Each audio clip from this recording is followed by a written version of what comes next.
our Hotel Association readiness and preparedness for the potential for international tourism to return to Phuket at a meeting of 100 officials from various parts of the Thai government here today, and including police and immigration, Ministry of Foreign Affairs, and the public health people as well. So it was very interesting, and I didn't have time to go to an office. That's why I'm waving to you from my car.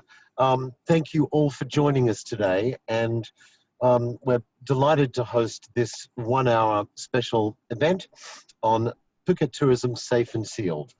We have an excellent list and lineup of speakers for you today who are going to share with us all their insights and invaluable knowledge on numerous subjects, from our friend Marisa Sukosol, who's the president of the Thai Hotel Association, who's with us from Bangkok this morning.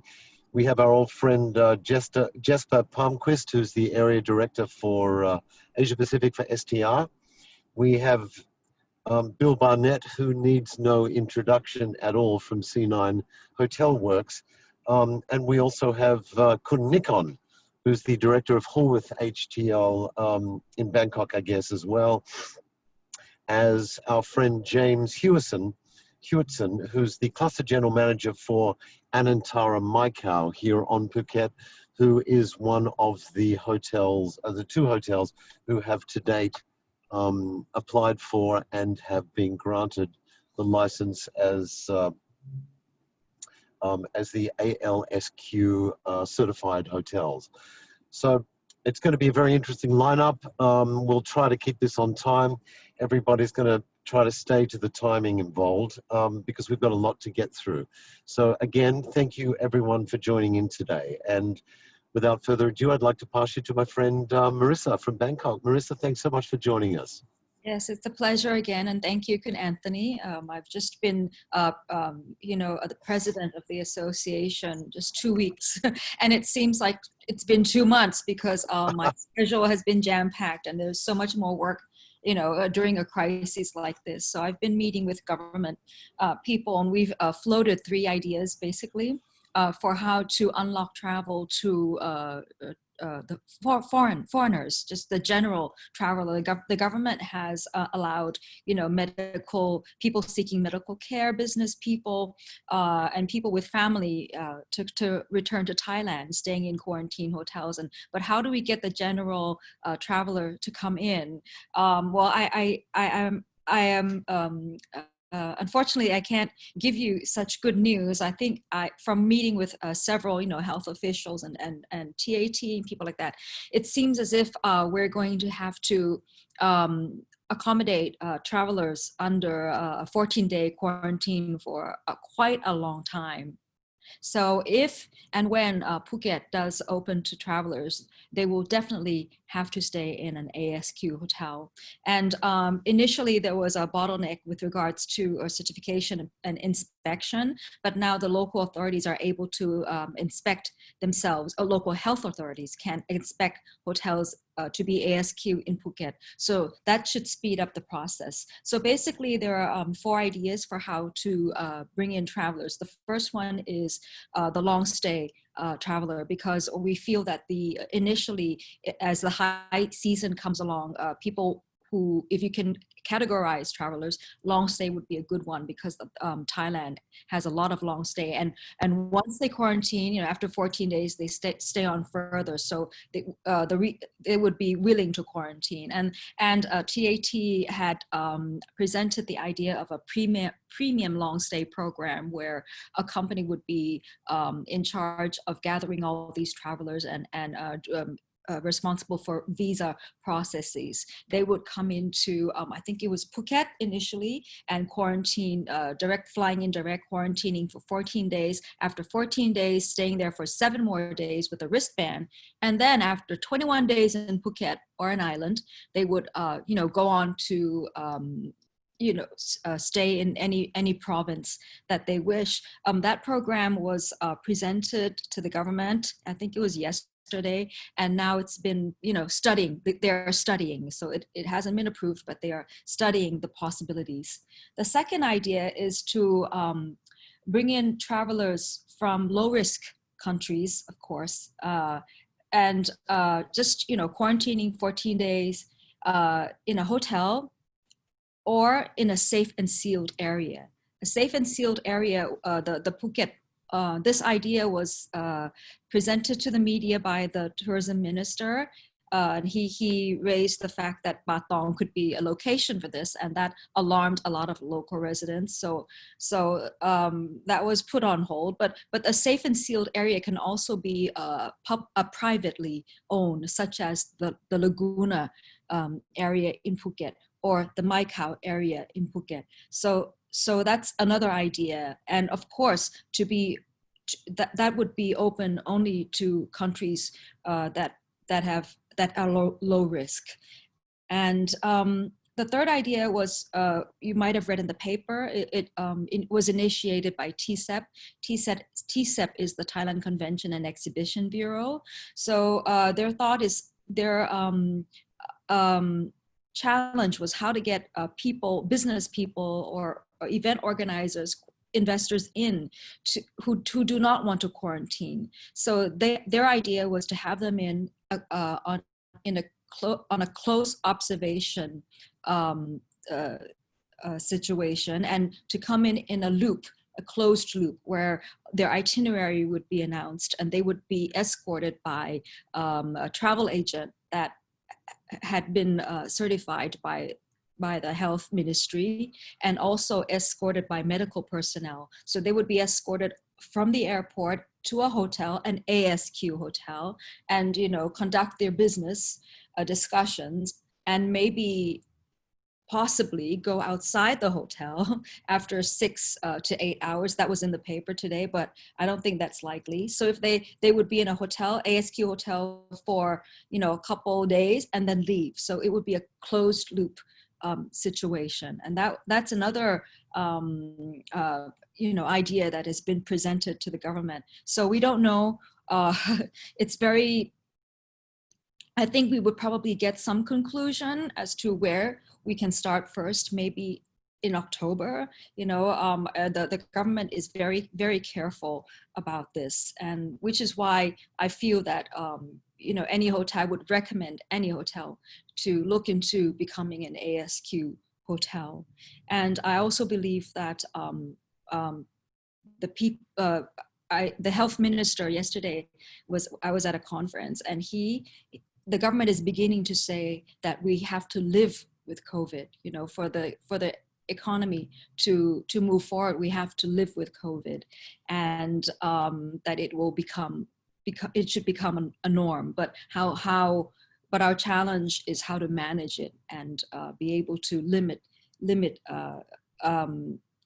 spread of the virus, how to trace, isolate, and manage the virus, the spread of the virus. So even the health minister himself is saying, is beginning to tell people that having zero infections is not conducive for the economy, and that we have to accept the fact that we have to live with this for a while. Some of the challenges in Phuket, I've just spoken to Kun Kongsak, who's the THA president in Phuket, and of course it's the local sentiment, which is now eased. People are beginning to understand that it's going to be normal, and I feel that the more ASQ hotels there are, and people staying in them, people will get used to the idea. And also, airport preparedness is important. Flights coming in, there's a visa bottleneck overseas. Of course, for Thailand, repatriation of Thais has to be priority. So that's their priority, but then also easing travel for the general traveler would be sensible, of course, next. And so that's it for me right now. And I have a couple other issues that may be of interest to you. Is how to stimulate domestic travel.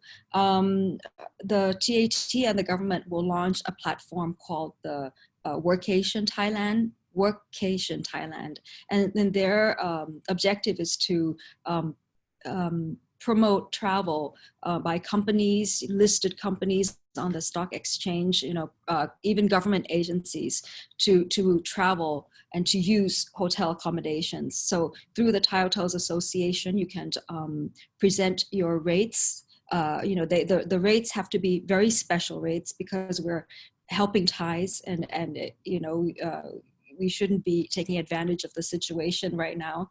And also we are working with travel agency associations to come up with packages to be presented, to be sold on this Workation Thailand platform. And the Thai Hotels Association has a B2B business matching on the 10th of September, which is next week already.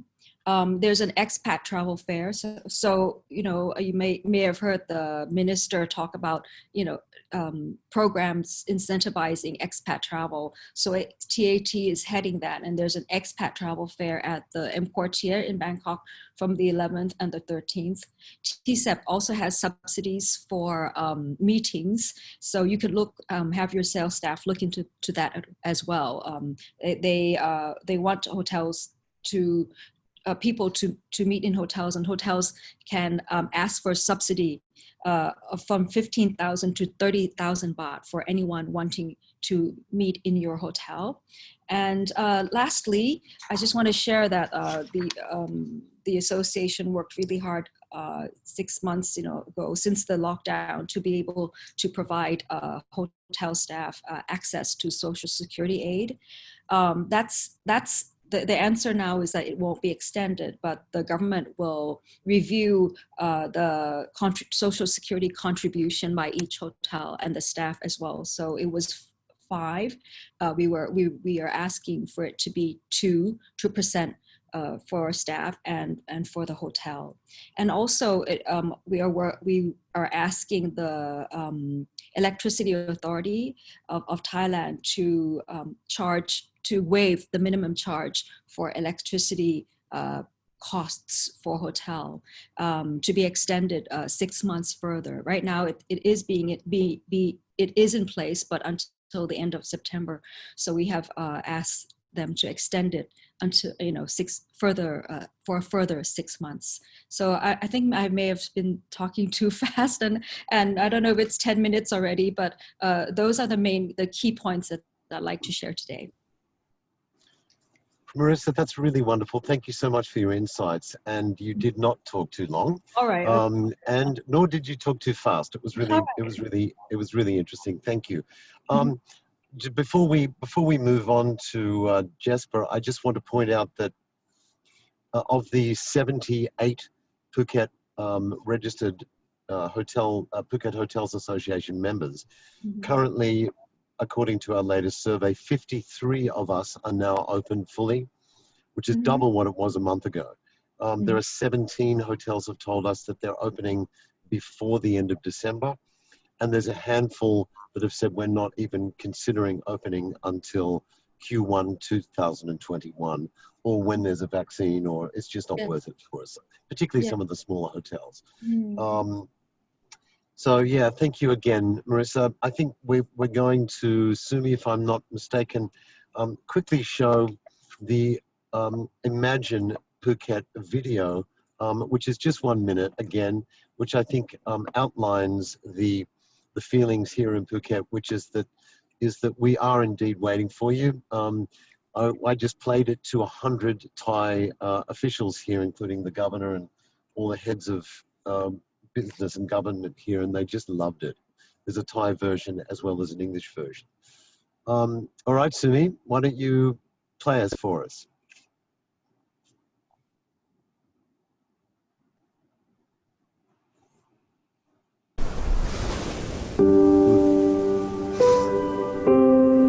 Imagine a time when once again you will be free.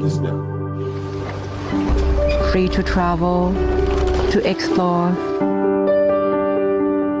to be with those you love. Imagine that smile beckoning you close. Imagine the limestone cars dancing on the horizon. Imagine that aroma with its taste of the ages. Imagine that moment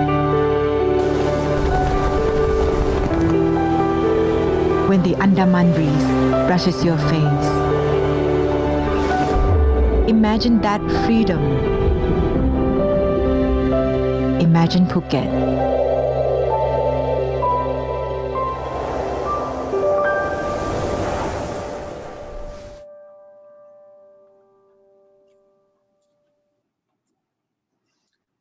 Thank you. So indeed, that still resonates well. It's been distributed broadly by all of the Phuket hotels and all of their assigned PR companies around the world. So we're really getting some good traction with that. Our marketing working group of the Hotel Association has done a great job helping distribute that.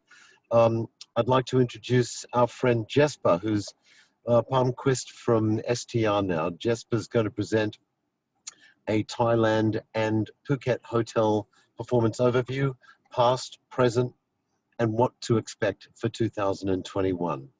So good morning, Jesper. Hi, Anthony. Thank you so much. Can you hear me okay? Perfect. Excellent. Well, you know what? Thank you for the opportunity and obviously the great video. Hopefully you can see my screen there as well with the PowerPoint for our set off. Good. Thanks, Bill. Well, hello from a rainy Singapore. Thanks everyone for dialing in. I hope everyone is safe and sound around the island. And thank you, Marisa, for that opening statement, and Bill, Anthony, and Sumi for putting it together. I think living with it is a great theme because it's said every day here in Singapore, which is even more and so dependent on arrivals. I'm ready to go to Phuket every day. I've seen every inch of this island. I need to go back to Phuket. Now, my agenda today is pretty simple. I'll talk a little bit about how bad is bad. Kind of like how the new Bill and Ted movie is not good at all, I'm sorry to say. But I also want to talk about how less bad is good, right? So the mindset and the frame of where you're heading. And also when is good. So that's based a little bit on the forecast and why that happens. A quick note on the data that I present. And as you can imagine, in the last 5 or 6 or 8 months, it's been a lot of hotels, to Anthony's point, open, close, then open and close again, and changes in inventory. And I'm a quarantine hotel with different facilities. It makes it hard, but we come a long way in tracking that, of course. The good news is that exactly what Anthony said, hotels are reopening. It's a good statement on where we are. And it's also that we are able to launch Forward Star, so occupancy on the books, which is, and thank you, not just for everyone here liaising with us and making sure that we can provide data and these insights, but for enabling us to do Forward Star as well. So you can see pickup pace for the next year and the next 90 days. Now, I want to start with the long time frame, as I've done a couple of times, just a couple of heat maps on Thailand and Phuket. So basically, the greener it is, the higher occupancy historically throughout this. And obviously, the more yellow or amber, worse. Then there's a specific reason I show this. And if you look at, you're aware of where historic low and shoulder seasons were, say from April, May into September, October, in both Phuket and Thailand as a whole. Now, up until 2015, because then something starts to happen. But I show this because where are we now? We're in September. So we're now heading in, when people talk either year over year, not to 19 necessarily, but historically, we're coming into a period where you are comparing with the better months of the year, right? So that will make it look a little bit worse. Now, when we come into 2020, it's a less high note. Peak was kind of 2018. What it shifted a bit was some new supply, and as you know, the swings around Phuket from 18 to 19. Arrival was growing. You have competition more in the region with Vietnam booming. But if we look at the last, so 19, Phuket there, seasonality slightly different from overall Thailand, and then obviously into this year, where April and May were the super low months. So we need to zoom in on June and July and onward. So let's have a look at the summer. So since June, it's true, Thailand has the same pattern as many markets around not just Southeast Asia, but in many markets, that it's the Saturday staycation. The only solace is about the Saturday that's been happening. So, you know, that is something. In July, you see a little bit of Phuket happening on those, but obviously more in other parts, including in Bangkok and other markets. So for scale, 15% is the lower base. The recent average peak is 30%, and the peak in end of July is 40%. So as most of you will know, it is still very low numbers. And we'll get back to what that means from a profitability standpoint, of course. If I take the same chart and just increase the scale.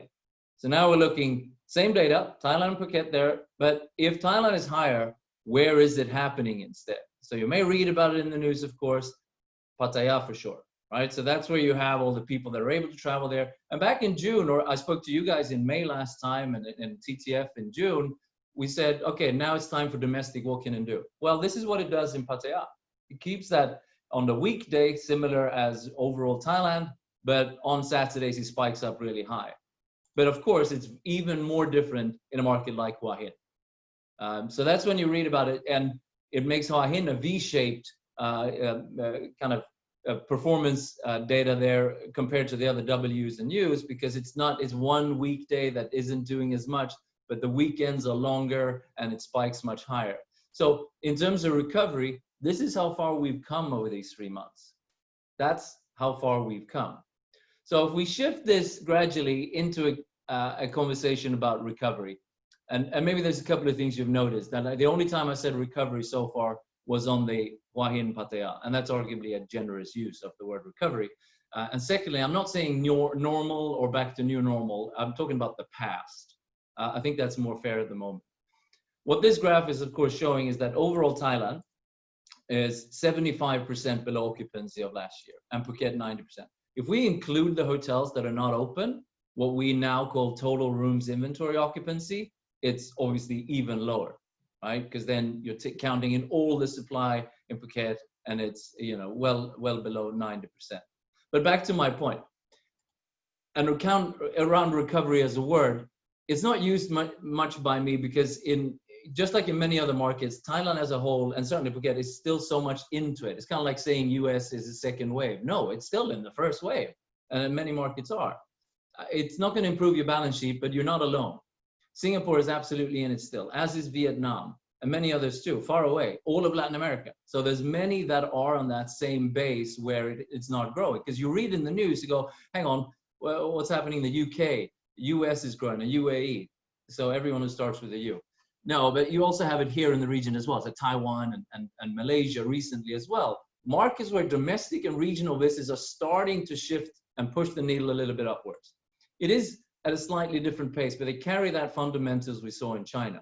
Now, it's true, I'll be the first one to say I've lost complete concept of time. I have no idea what day or time or month it is. I have no idea at all.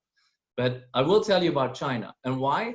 Because I don't have to remind you, to Marisa's point, safe markets and when they're coming, I think it's important you know that you will benefit from these markets. You need to know how they are picking up. Because remember, it's first domestic and then abroad. The more stable and safe they feel about traveling, then they will be ready to also come back to Thailand, as an example. And very quickly on China, this is where they have come back gradually, very quickly from the whole situation, right? 58% occupancy in July means 13 percentage points below where they should be. Even more telling is this, the three phases. Finding something early 6 months ago, getting into weekday balance. Then they had a second wave, Beijing, Dalian, etc., right? And now, third phase, they're up to 70%. And a few days ago, they hit occupancy in RevPAR exactly the same as last year.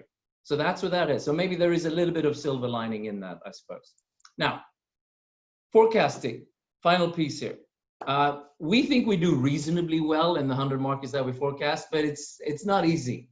I'm happy that in May and June, we shifted to make it more a negative outlook than compared to many others. But even in our August review we did 2 weeks ago, we had to turn it even more downgrade a bit.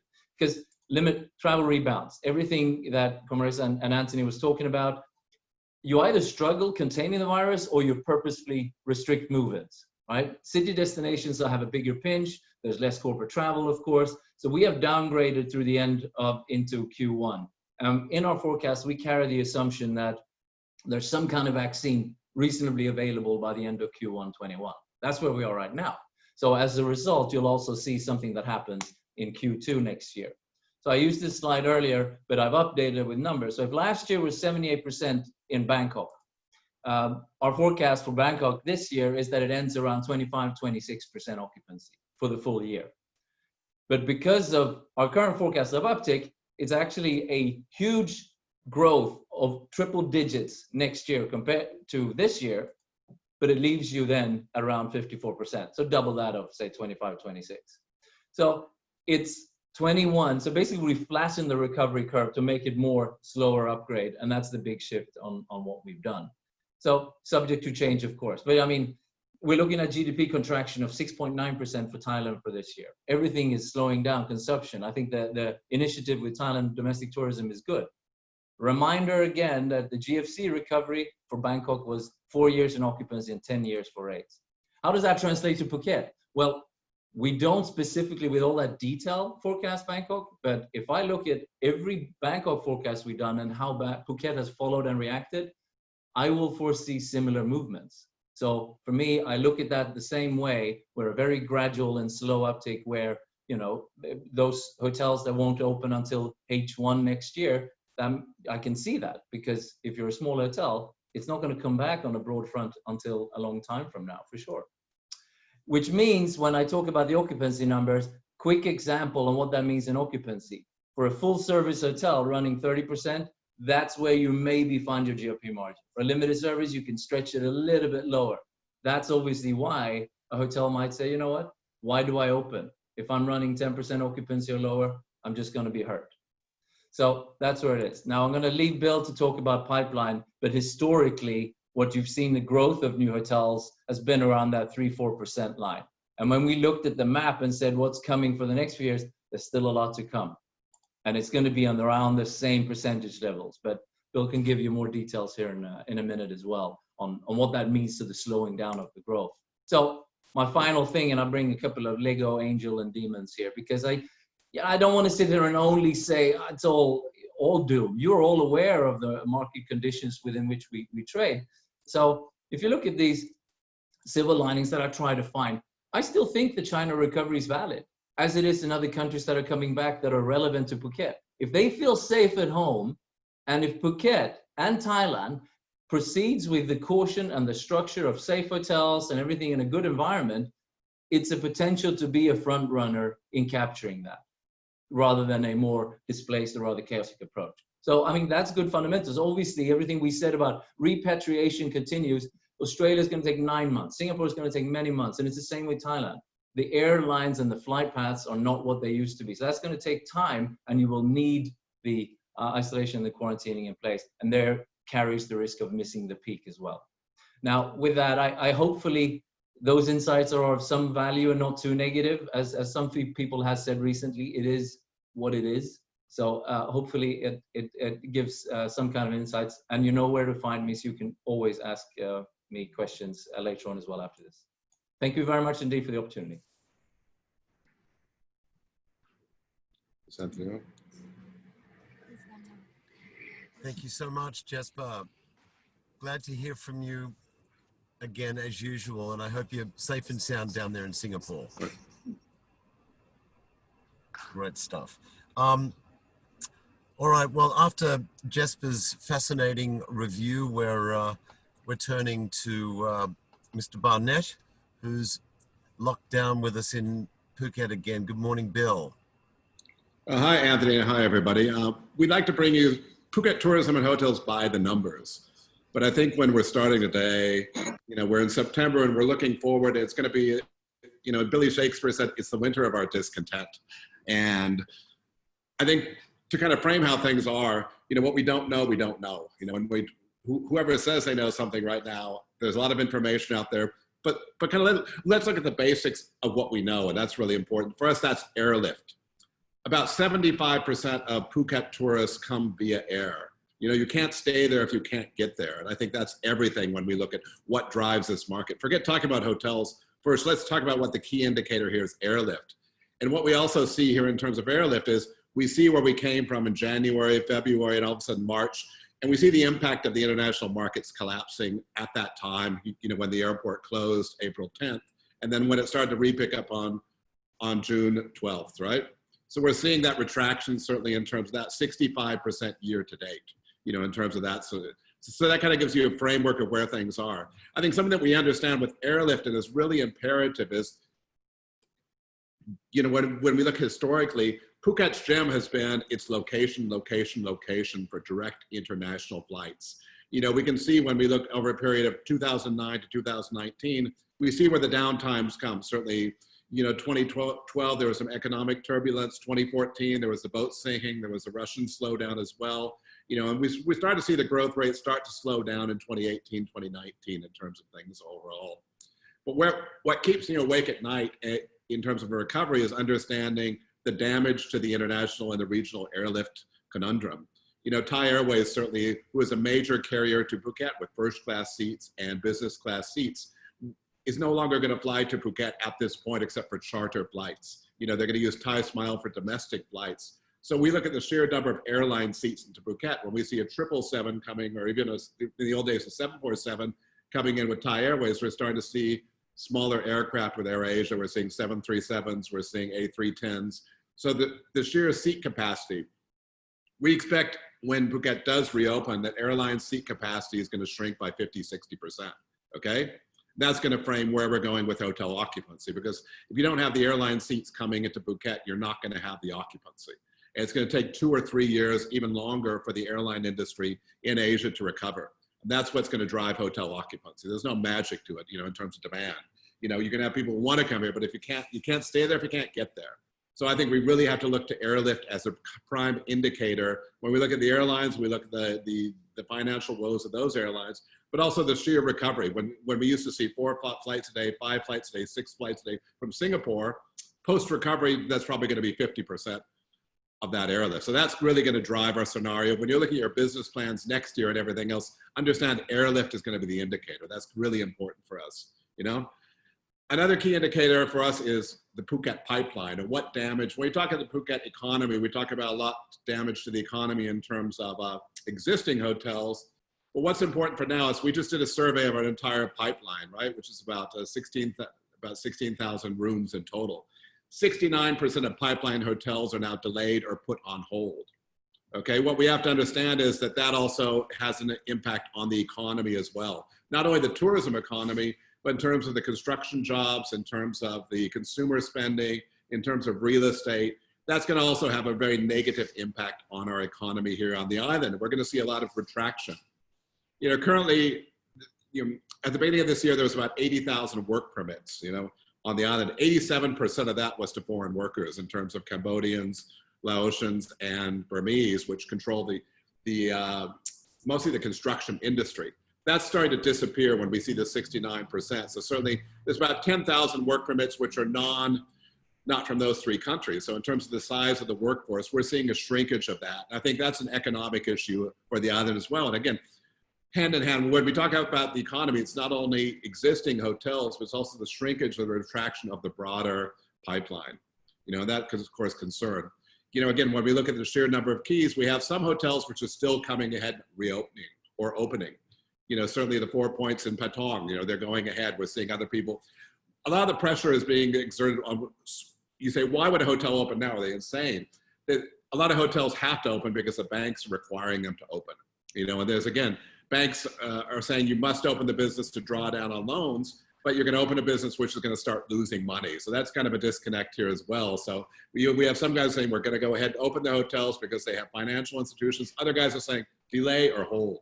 So certainly one thing's, you know, certainly important to us is we're still going to see continued supply opening throughout this critical time. So that's going to be, so when we talk about hotels in Phuket, we've got about 86,000 registered hotel keys in Phuket. If you look at unregistered keys, probably double that amount. But again, we've got a large supply coming in. So we're still going to see during this time, more hotels come into the pipeline and start to open. So you are going to see more supply, bizarrely at a time of crisis. So that's not necessarily the best thing. I think one thing that we understand is that Phuket oversupply destination is an issue. It really is an issue. We have a 19% increase in supply demand at a time we're going into a crisis.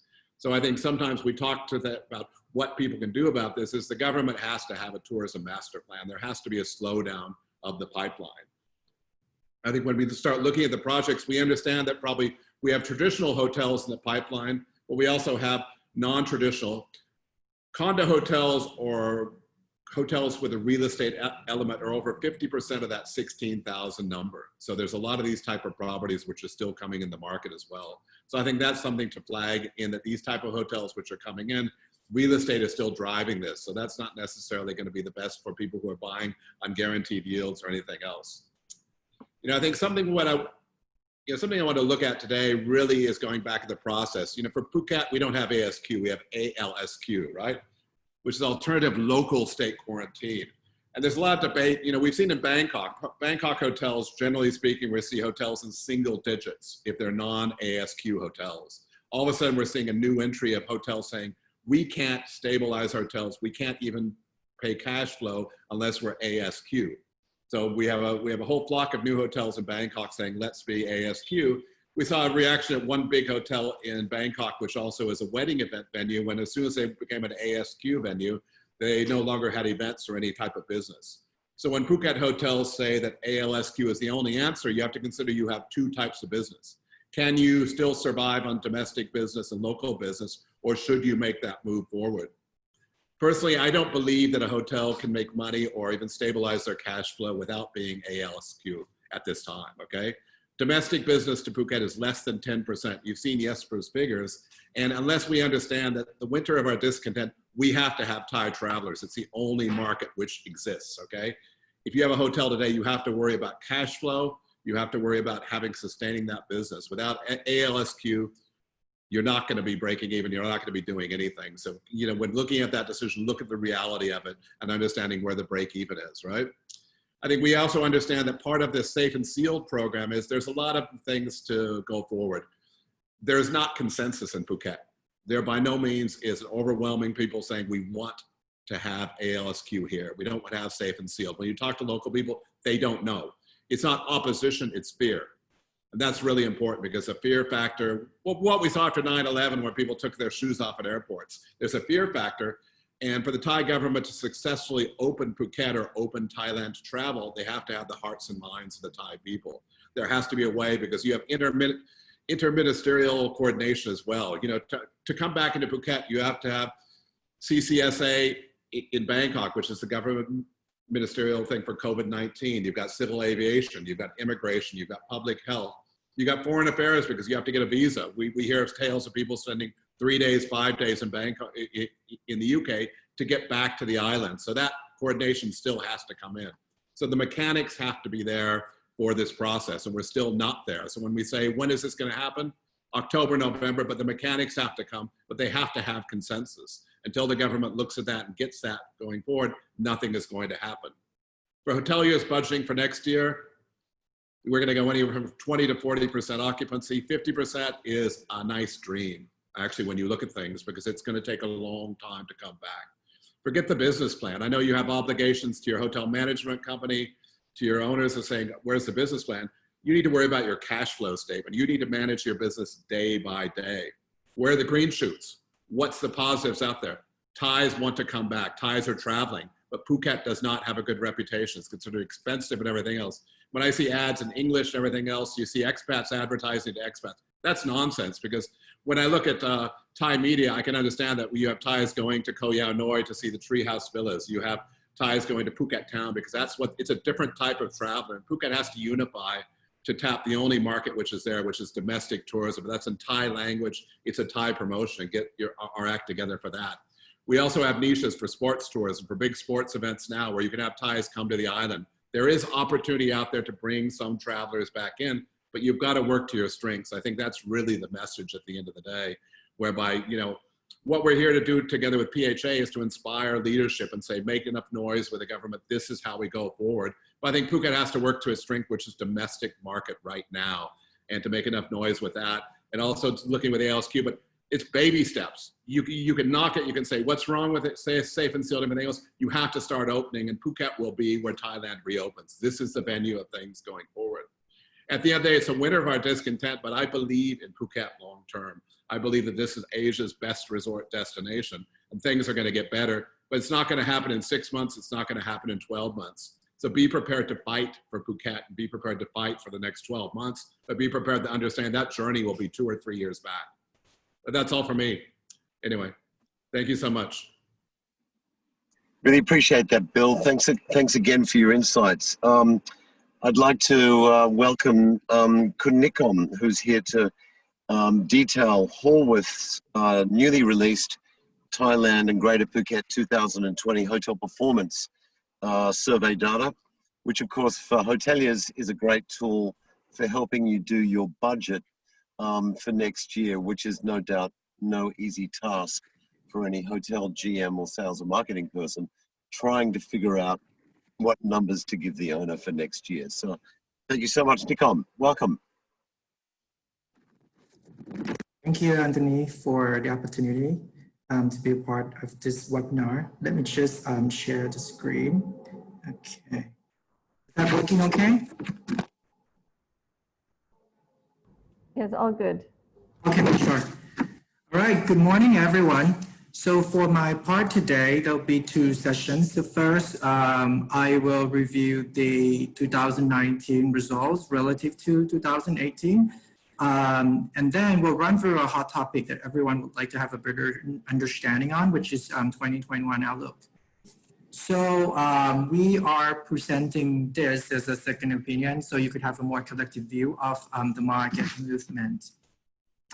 As we all know, our statistics have been collected through our annual survey of hotel operations to make a meaningful report for your use.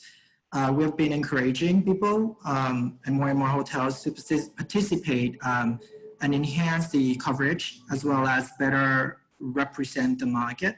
For Phuket, we can provide a breakdown into 4 different rate brackets so you can make reference to your own tier. So overall, occupancy of Phuket hotels moves around the 70 to 80% range. Noticeably, the lagging occupancy of the 2,000 to 3,000 rate bracket seems to be affecting the GOP. Its GOP per key, it's not much different from what we have seen for the lower bracket, the under 2,000 baht. And its GOP margin is the lowest of all at about 31%. Compared to the year before, total revenues in the bottom half declined while the top half moved in a positive direction. Interestingly, expenses in the top half rose even faster, eating up the GOP margin. And on the other hand, the lowest rate bracket seems to be the only to show the ability to cut down spendings to protect its margin. Next, let's take a look at the expense ratios in form of percentage of total revenues, of relevant revenues, rooms, F&B, administrative in general, as well as repair and maintenance are departments that see higher expense ratios across a few rate brackets. Then we would like to drill down a little further to sort of provide you more description on, what drives the variance. For rooms, room expenses on a per occupied room night basis grew faster at about 5% for the top and bottom rate brackets, hurting the room's margin. So lower tier hotels are becoming more dependent on online travel agencies, incurring more travel agent commissions. Whereas for top tier hotels, a surge in rooms other expenses could result from one of the items listed on this slide. For food and beverage, revenue expanded across the board, except for a big fall that we have seen in the lowest bracket. F&B expenses caught up in terms of growth for the 2 middle brackets, and therefore you see the increase in expense ratios. For the top tier, hotels were able to control food cost and beverage cost percentage as well as payroll, therefore enjoyed a better F&B margin. On the other hand, for hotels below 2,000 baht, As we all see, the sharp revenue contraction caused a jump in food and beverage cost percentage on the back of a relatively high payroll. Therefore, expense ratio went up and margin deteriorated. Note that large variances observed here on the slide may result from a change in sample hotels that could be possible. This implies a wide range of performance in each rate bracket. So what this means is, one way to look at it is you should look and select the set of figures or year that are relevant to your property as a benchmark by also looking at a broader context of F&B statistics. Moving on to the undistributed operating expense, this is another potential area for cost creep. Starting from administrative in general and IT, only the bottom tier hotels were able to control these two types of expenses to enhance the overall hotel profitability. Utility and repair and maintenance expenses were trending up in the bottom half despite falling revenues. So this offset and eating up hotel GOP margin. In the second half of this presentation, the 2021 outlook is formed based on key assumptions, or what I called here key demand factors. So these factors are gathered from major pieces of information available on public sources. For example, IATA travel prediction, coronavirus vaccine tracker, Phuket news about the reopening model, and last but not least, monthly hotel occupancy from the Ministry of Sports and Tourism, and possibly in collaboration with the Thailand Hotels Association. So the key assumptions here are October reopening will likely face some challenges and could potentially be a little bit setback. Or even if it's carried out, the market impact in the early months may not be as material as we would have expected. So the market performance may not move much from the level seen in July for the remainder of this year. Next, the vaccines will not be out until the first half next year, and what this means is it will take time to distribute to the mass market, so the potential impact could be lagging.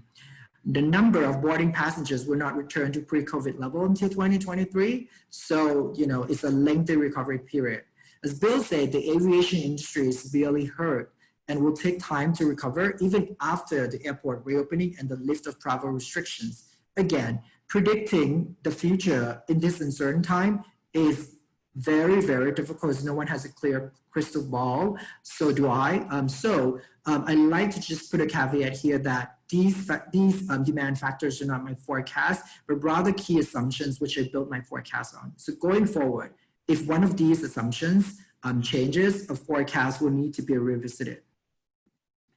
To better forecast, let's take a brief look at the past major outbreak like SARS for comparison. SARS was rather short-lived, so it ended within just 9 months. And because the disease was contained in only a few markets, namely China, the impact was not that widespread and the recovery was fast in the following year on the back of economic boom in China. So you could actually look at the charts which used statistics from our survey.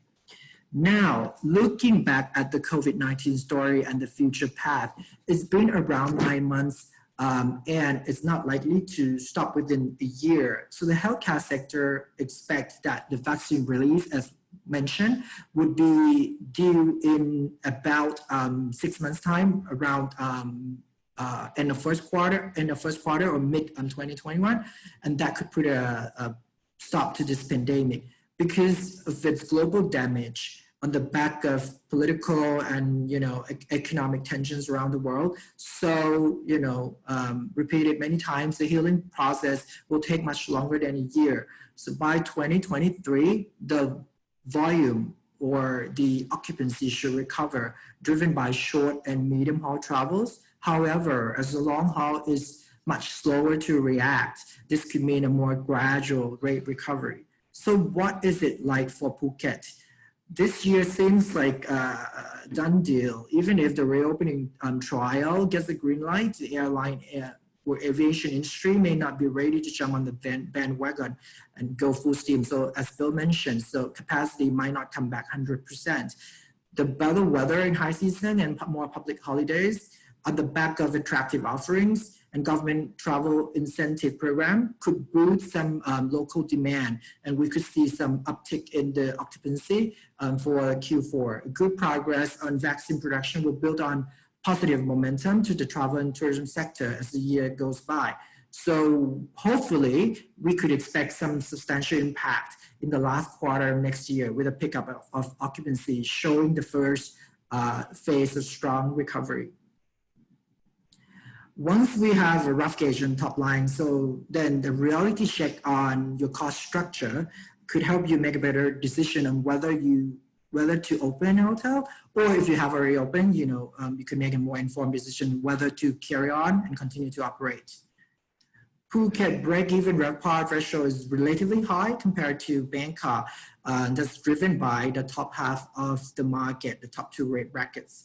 Based on the historical market ADR, we can determine a break-even occupancy level, which is about mid 40%, similar to Bangkok. The break-even occupancy by rate bracket follows the same trend as the RevPAR threshold. The top half occupancy thresholds are generally higher than in Bangkok. To put the break-even concept into practice, we take the overall Phuket market's break-even RevPAR threshold and make some adjustments as shown in the middle here, reducing fixed costs by 50%, cutting down variable costs by about 25%, and reflecting aggressive rate promotion in the market by bringing it down by half. With the reduced ADR, break-even occupancy rises to about 56%, which is substantial, which is higher than the level forecast for the market in 2021. What this means is you will only break even if you outperform the market substantially. So if you don't think this is achievable, so you got to bring down your break-even threshold. There are two options: find more cost savings, cut even more, cut to the bone, or cut back your promotions, whichever is more suitable to your property. So with the final plan, you can recheck your break-even occupancy with the market prediction again to have a better sense of hotel's profit and loss balance. So that brings us to the end of this session. Thank you very much for your time and attention.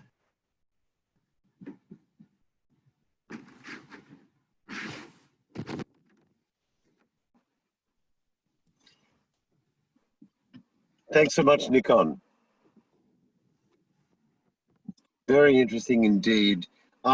There were a couple of questions from relating to the statistics. What was the average length of stay for Phuket, both FIT and long stay? Do we have that?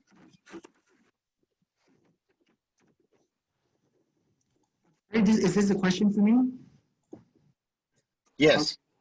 There was a question from one of the listeners to the teleconference this morning. He didn't say who it was relating to, but he was looking for the average length of stay for Phuket, both FIT and long I don't have stay. it at hand on my hand, Anthony. It's something I would need to go back and look at. So the short answer is I don't have it now. Yeah. Second, all right. But the second question I can answer on the recovery, 4 years on occupancy and 10 years on rates after GFC. If that was for Thailand or Phuket only, that was for Bangkok.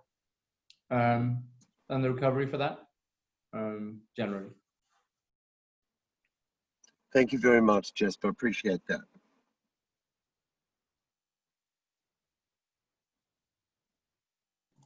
Thank you. If there are any other questions, this presentation will be made available. We'll be putting the recording of this and all of the presentations today on the PHA website, so you can get access to that after the event. So without further ado, welcome to James Hewitson, the Cluster General Manager from Anantara Maikau Villas. Welcome to the event, James. Thanks so much for joining us today. I know you've got a lot to talk about. Appreciate your insights and time. Thanks, Anthony. Just share the screen. Nick, do you mind taking down your presentation, please? Could Nick? Okay, just 1 second. Yep. Thank you.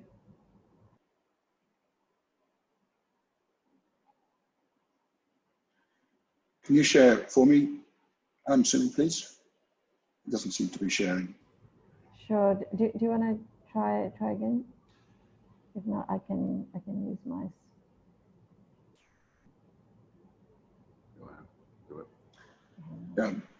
Better if you use yours, I think.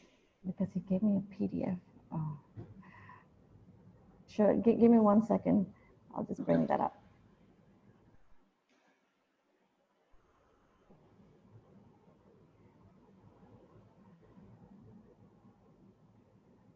Just a bit mindful because it's a PDF version, so it's a little bit slow when I change the slides. There you go. Can everybody see my slide? Yes. Okay. All Okay. yours. So ALSQ is quite a straightforward process. We've been through it, and we're ready to accept guests coming in for ALSQ. And obviously that depends, as Bill pointed out, on the airlines. So it's working well in Bangkok, and we took most of the learnings from our hotels performing ASQ in Bangkok. It's a partnership between Ministry of Public Health, Ministry of Defence, Bangkok Hospital here in Phuket, and ourselves. And it's 15 nights in quarantine, and there's a process you have to go through. Move to the next slide, Sumi, please. So this is the very straightforward journey of how to get ALSQ approved. Have a look at the guidelines, see what it entails, see if your building and business is capable of conforming to that. Then you need to find a hospital partnership. Currently there's 2 hospitals that offer partnership at the moment. I'm not sure if that's going to be extended or not. We went with Bangkok Phuket Hospital, and they've been very helpful. So you sign an MOU with your preferred hospital, and the hospital come and they conduct an assessment, and they give you some feedback of things you need to have a look at and conform to be able to pass. So it's not a case of, you know, looking at it and deciding will you pass or won't you pass. You should know that before Ministry of Health come and meet you. There's obviously a certain amount of training to do. The team as well, very concerned. You know, what happens if the team gets sick, and you have to look at insurance. But the processes are pretty good. And what we've seen in Bangkok is that any cases of people coming in with COVID, even though they've been tested before they land in Bangkok, and then they found to be positive during the ASQ, none of the staff have been affected due to the processes that are implemented by Ministry of Public Health. So I think Ministry of Public Health really doing a great job in terms of the process and the procedures they're insisting upon. And as long as you follow their guidelines, so far there's a 100% success rate in Bangkok, with not one hotel member catching COVID from a guest who was found to be positive. So, you know, that was, sorry, can you just go back a second? So yeah, so once the hospital have given you the all clear and the training's been done, you can register online and complete a self-assessment, and you prepare a presentation to be submitted to Provincial Public Health. Then the hospital arranged to come with Public Health for inspection. Then they submit the assessment to the Chief of Provincial Health, and then you pass and get approval, and then you're live on the website. So it's not even a case of really promoting to the general public. It's done for you through the embassies, because everyone coming has to apply through the embassy. So the embassies have the list, and they share it with everyone asking to come to Thailand. So it's quite an easy, straightforward system. When they come for inspection, next slide, please, Sumi. These are the main sort of topics that they look at. And this is available on the website, and I've put the link there for people to go and have a look at.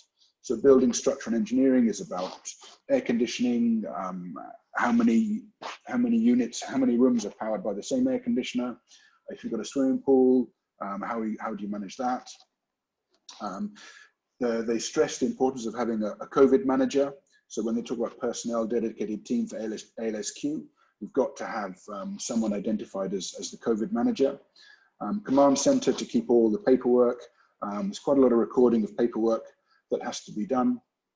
And that all needs to be kept even after the guest has checked out. Then obviously the PPE is quite extensive, especially during the first 7 days where there's the highest risk until they've done the second test, and how you manage that. And then how you manage the local community and managing the environment in the hotel, and obviously the cooperation with the hospital for the temperature readings and also the swab tests and things like that. Next slide, please, Simon. At the moment, there's only 11 categories of people allowed in. I think that's being increased. And you can't actually perform ALSQ in Phuket today because even if you fly into Bangkok, you've got to do ASQ in Bangkok. So while the airport's still closed for international travel, you can't actually receive any of these visa types because the embassy they apply to in their country will insist they do ASQ in Bangkok. So we need the airport to open up for this to take effect. Hopefully that's in process, and then we can start to take people under this program. And if they increase the number of people who have eligibility to get back into Thailand, that will also help. Apparently there's about 200,000 people asking to come back to Thailand for whatever reason. So there's definitely demand. Just how we process that demand is going to be critical. Next slide. This is the procedure from the CAT of how to do it. You've got to do a bit of paperwork in your country first to get all the approvals and the certificate of entry. You won't be allowed on the plane without the certificate of entry. And I think that's causing some frustration overseas because the embassies aren't set up to really cope with the demand that's coming in. So I think that's been looked at, and hopefully we can move to an online system. And then as long as you've got your COVID test and your online C of E, then you could get on a plane and come in. But it's all interlinked between embassies, airlines, COVID tests, and then having enough inventory available for a full plane to bring in people to go to various hotels. So it's definitely a partnership across the airline industry, Ministry of Foreign Affairs, Ministry of Public Health, the local hospital, to keep the country safe and allow people back into Thailand safely. And I think this is probably, if you look at worldwide, this is probably one of the safest ways of doing it. So you have to give credit to the government on this.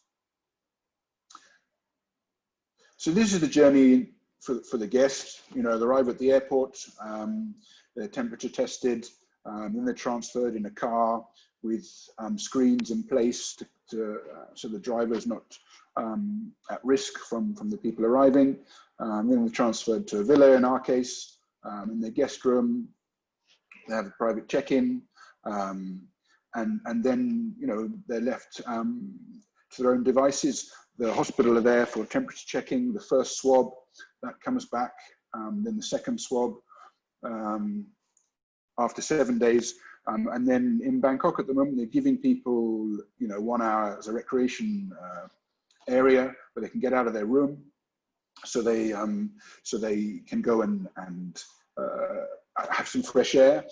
We're seeing in Bangkok what people are asking for is rooms with balconies, because being stuck in a room with completely closed is tough. And yeah, I mean, we sort of followed the model in Bangkok to get approval. It's worked well. The system is working well in Bangkok, and hopefully it will work well in Phuket once international flights are allowed in. these are all the bodies of people that we work with. We work very closely with Ministry of Public Health, who are a big support and giving lots of good advice. Ministry of Defence in terms of concerns about people running away.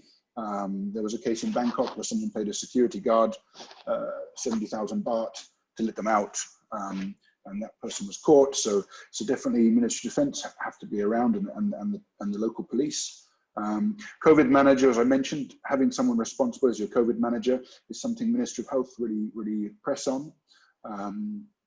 So definitely consider having a senior person looking after that. And then obviously working with the hospital, following all the guidelines and making sure all the tests are done properly, so that, as people are, past the 14 days and can be released into the community safely, and it doesn't affect anyone living in Phuket. So that's basically how to do it. And now obviously for us, it's a waiting game now to get the airport open and see when we can start receiving guests through this program. Yeah, thanks so much, James. That was really helpful, particularly for any of the hotels that are considering applying for this.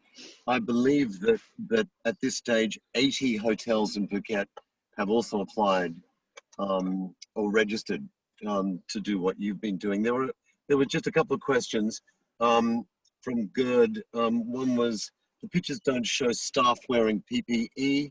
Has this changed? So we clean the room, or the plan is to clean the room every 2 days.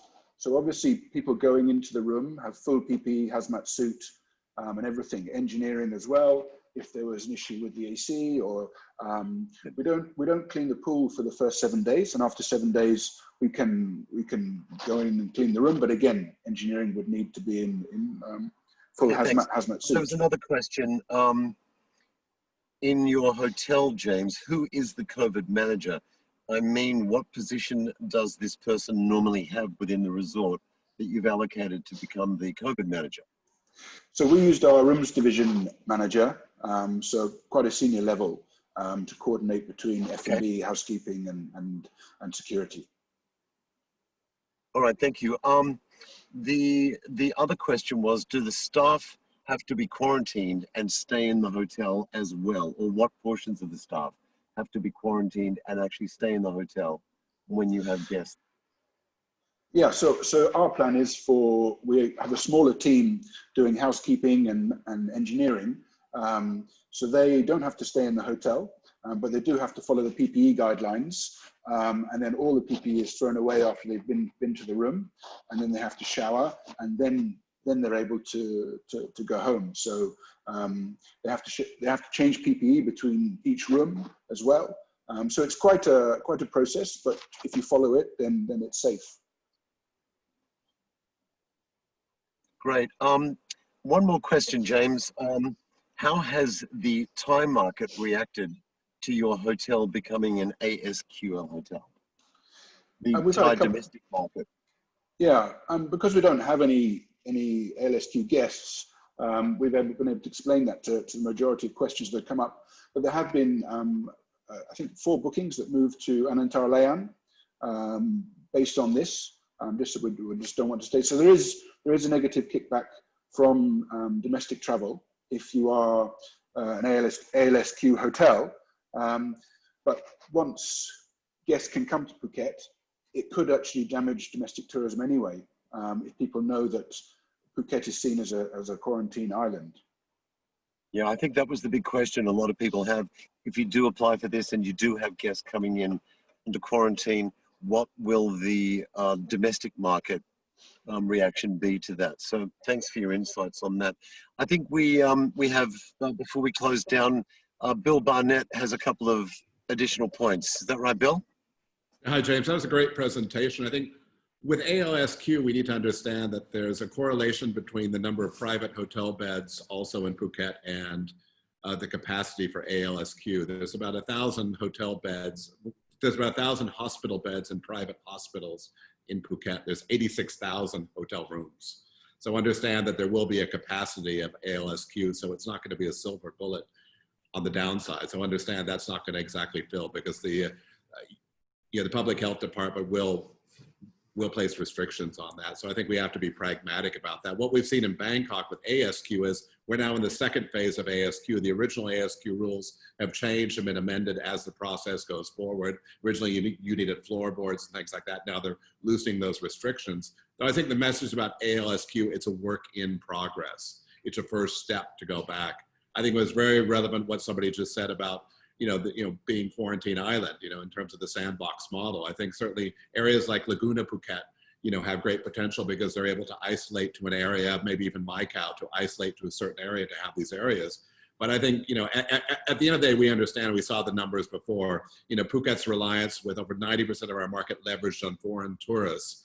ALSQ really is the only hope of this business longer term. We have to see foreign tourists return. We have to be positive and make those steps one at a time, but it has to remove that fear factor. So that's really important.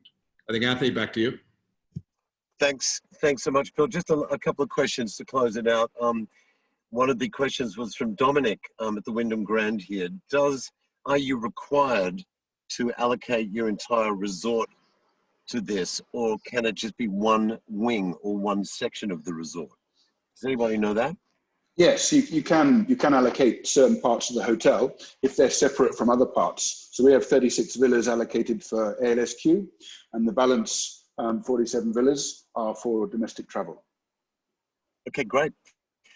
Last question here was do we have any updates from anybody on the guests' ability to move within a 1 kilometer radius of the hotel, and who is responsible for tracking or managing this? I haven't heard any updates on that. It's been very much stay, 15 nighs within your villa, and we're looking at, can we have a relaxation area identified for people to go to for 1 hour per day after the second test, but allowing people to go to the beach and things like this hasn't been discussed by Ministry of Public Health. Great. Yeah, really appreciate that, James. I know that I'm in the Phuket Provincial Hall right now, and that's precisely what they're discussing. What are they going to allow guests under this program, if it goes ahead, to do from a recreational point of view, in terms of allocating certain parts of certain beaches, etc. as well. So without further ado, there are no more questions. Again, if you'd like a recording of this and to receive the full presentation, all the presentations made today, just log on to the Phuket Hotels Association.com website. Later this afternoon, all of this will be available, and appreciate your time, and thank you again, Sumi, and everyone at the PHA office, especially Bill and the C9 team for bringing all that data in today. So thank you, everybody. Any final words, Sumi? No, all good. Thank you. Thanks for moderating and hosting the webinar today. From the car. Okay, everybody, have a great day. Thank you so much. Thank you. Bye-bye.